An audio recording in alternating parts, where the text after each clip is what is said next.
Hello दोस्तों, बहुत बहुत स्वागत है आप सभी का हमारे हाइपर किड्स चैनल में। और आज हम सिंधु घाटी सभ्यता के बारे में विस्तार पूर्वक समझेंगे। तो चलिए शुरू करते हैं। दोस्तों, विश्व की सबसे पुरानी सभ्यता मिस्र की सभ्यता को कहा जाता है, क्योंकि इस सभ्यता की खोज विश्व में सर्वप्रथम की गई थी। लेकिन हमारे भारत की सबसे पुरानी सभ्यता हड़प्पा सभ्यता को कहा जाता है, जिसे वर्तमान में तो हड़प्पा सभ्यता कहा जाता है। लेकिन जब सर्वप्रथम इसकी खोज की गई थी, तब इसे पुरातत्ववेदाओं ने सिंधु घाटी सभ्यता या सैंधव सभ्यता का नाम देकर पुकारा था। सिंधु घाटी सभ्यता नाम इसका पड़ने का मुख्य कारण यह था कि सिंधु घाटी की सभ्यता में जितने भी नगरों की खोज की गई थी, वे सारे नगर सिंधु नदी के किनारे या फिर उसके इर्द गिर्द बसी हुई थी। इसलिए इसे शुरुआत में सिंधु घाटी की सभ्यता कहकर पुकारा गया। लेकिन कुछ समय बाद इनके खोजकर्ताओं ने इस सभ्यता का नाम बदलकर जिस स्थान पर ये नगर स्थित पाए गए थे, उन्हीं जगहों के नाम पर इसका नाम रख दिया।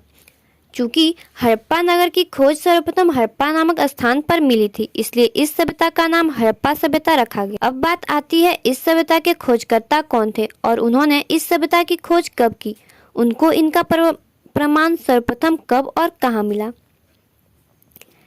कहा गया है कि कनिंघम में जब रेल लाइन बिछाने के लिए खुदाई करवाई जा रही थी, तभी खुदाईकर्ताओं को वहां से कुछ अवशेष प्राप्त हुए, जिन पर उन्होंने कुछ खास ध्यान नहीं दिया।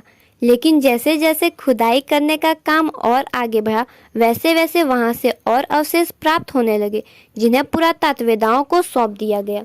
जब उन्हें इस बात की जानकारी हुई, तब उन्होंने वहां रेल लाइन बिछवाने का काम बंद करवा दिया और उस स्थान पर और अधिक खुदाई करवाने लगे, जिससे उन्हें कई अलग अलग प्रकार के अवशेष मिलने लगे।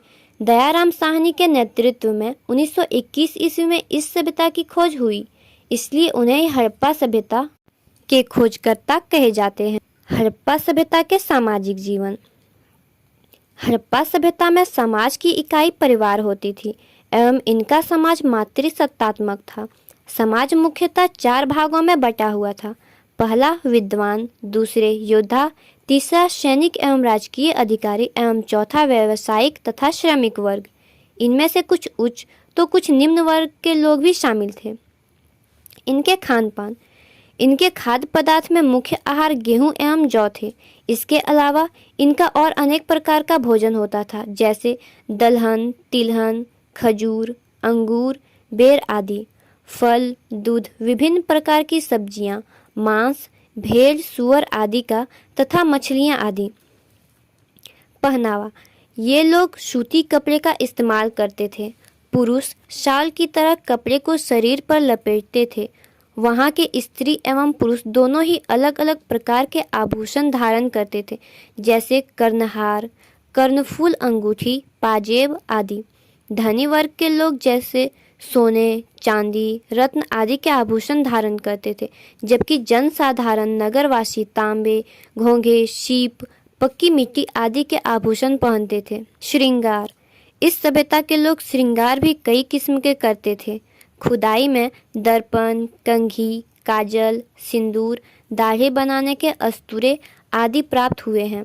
बच्चों को खेलने के लिए मिट्टी के बने झुनझुने, सीटियाँ आदि मिले हैं। बड़े व्यक्ति चौपड़, पासा, शतरंज आदि खेला करते थे। पशु पक्षियों को लड़ाना, शिकार खेलना, मछली पकड़ना आदि भी मनोरंजन का साधन था। नगरों के नाम एवं नगर नियोजन। हड़प्पा सभ्यता में पाए गए नगरों के नाम निम्नलिखित हैं। हड़प्पा, मोहनजोदड़ो, लोथल, रंगपुर, चंदहुदड़ो, कालीबंगन, सुरकोटदा, रोपड़, आलमगीरपुर, सुतकांगेडोर आदि। नगर नियोजन। इस सभ्यता के नगरों का निर्माण काफी सुविचारित एवं सुनियोजित ढंग से बनाई गई थी। नगर 2 हिस्सों में बटा हुआ था। पहला नगर दुर्ग और दूसरा निचला शहर यानी निचला टीला। नगर दुर्ग। इस नगर को बनाने के लिए इसके जमीन को ऊंचा किया गया था एवं इसे चारों ओर दीवार से घेरा भी गया था। भव्य भवन इसी भाग में मिले हैं। यह नगर के पश्चिमी भाग में पाया गया है। दूसरा निचला शहर या निचला टीला।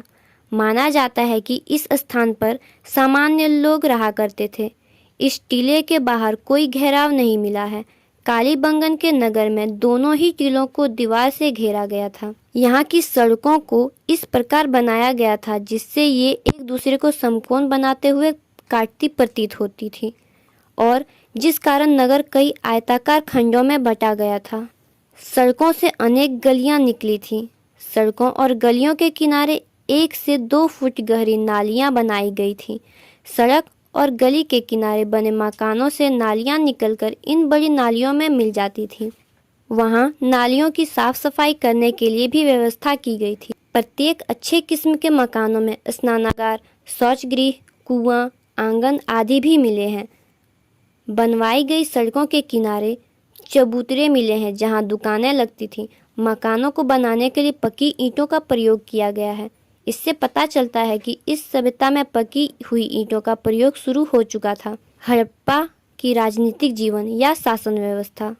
हड़प्पा सभ्यता की शासन व्यवस्था के बारे में विद्वानों में विभिन्न प्रकार की मतभेद बरकरार हैं। हंटर ने वहाँ की शासन प्रणाली को जनतंत्रात्मक कहा, तो वहीं व्हीलर का कहना है कि पुरोहितों, धर्म गुरुओं के हाथों में उनकी शासन व्यवस्था चलती थी। वे जनप्रतिनिधि के समान शासन करते थे। शासन की जो राजा के हाथों में था या जनप्रतिनिधि के हाथों में, यह स्पष्ट नहीं हो सका है, लेकिन सुनियोजित नगर योजना को देखते हुए वहां पर नगरपालिका शासन के बारे में अनुमान लगाया जा सकता है।